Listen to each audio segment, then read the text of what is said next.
اور مدد ہوا کرتی ہے۔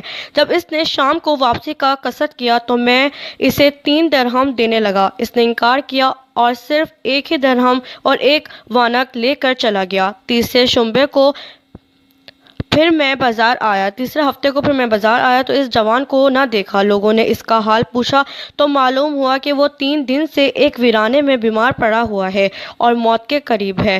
میں نے ایک شخص کو کچھ دیا اور کہا کہ بھائی مجھے وہاں لے چل جس جگہ وہ بیمار اجل راحت قلوب رونق افروز ہے۔ وہ مجھے ایک ویرانے میں لے گیا۔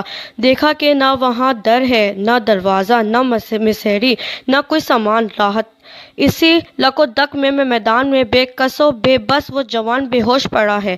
میں نے جا کر سلام کیا اور دیکھا تو سر کے نیچے ایک اینٹ کا ٹکڑا رکھا ہوا ہے اور مرنے کے قریب ہو رہا ہے اور موت کا انتظار کر رہا ہے۔ میں نے جا کر اسے دوبارہ سلام کیا تو اس نے آنکھ کھولی اور مجھے پہچانا۔